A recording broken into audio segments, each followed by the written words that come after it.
sure everyone is more eager to hear you play and sing a little bit more. But yeah, I think we were introduced through Arch Echo. Woo! Arch Echo fans? Yes! I'm sure there are Arch Echo fans at the Strandberg booth. That makes no sense. So I had this huge musical crush on Arch Echo. I thought, these guys are doing filthy, irresponsible things in a good way. And they really inspired me to think about the guitar differently, but it's also just music in general.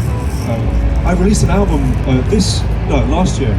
I keep thinking it's still 2024. Does anyone else do that? Oh yeah. Yeah. So last year I released an album called Jesse Volume 4. Woo! And, thank you. And the first song of the album is called 100,000 Voices, and it has upon it 100,000 people singing. Maybe even some of you were on the album.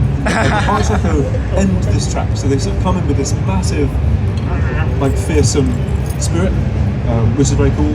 And so through them, I was introduced to you because I knew about the magic of these instruments through them, and yeah, they showed me these beautiful things, and headless and light as a feather and very easy to tap on, all sorts of things like that. And they had 7 strings. They had 7 strings, yeah. So I thought I sort of balanced it out so there would be an average of 6, which feels good. But yeah, I mentioned the idea to you in Stockholm, and then you obliged to create this crazy guitar, and I'm very grateful. Yeah. And you said that in 2024 you would be shredding on guitar. See what you weren't already, and how's that journey been? Because you truly shredded on guitar in 2024. Well, thank you very much. Yeah. It's funny. I've never thought myself as particularly one instrument native. So I've never thought I'm definitely a piano player, definitely a guitar player, definitely a drummer or whatever, or a singer. But I think of myself as a musician, And musicians can do many things through many means. My current favorite instrument is you. I think there's something amazing that happens when you extend kind of intentions through people. But this is it's become this very, very distinctive environment for me to create things and imagine things. I'll quickly just explain the way the guitar is tuned, because it's the kind of thing that you might be interested in more than others.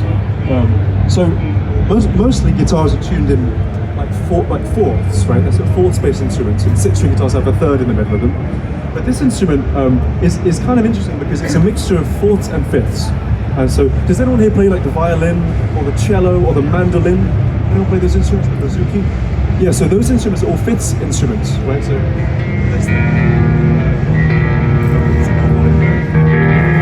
so this, and you find this on a cello or a violin, and so the fifths and things.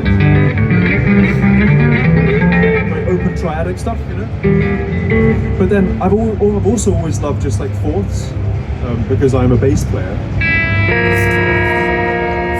And so the initial tuning of this guitar, which is fourths on the top. So these strings here are fourths apart, right? Which means that all this sort of language is all possible, which is so nice, especially if you play that kind of music. So it's like a mixture of folk tuning with sort of bass tuning or guitar tuning in a way that kind of just really lit me up.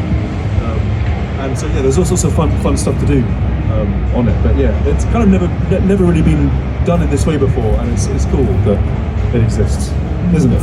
Yeah. Woohoo! I think so. Shall I play another song? Yes. Yes!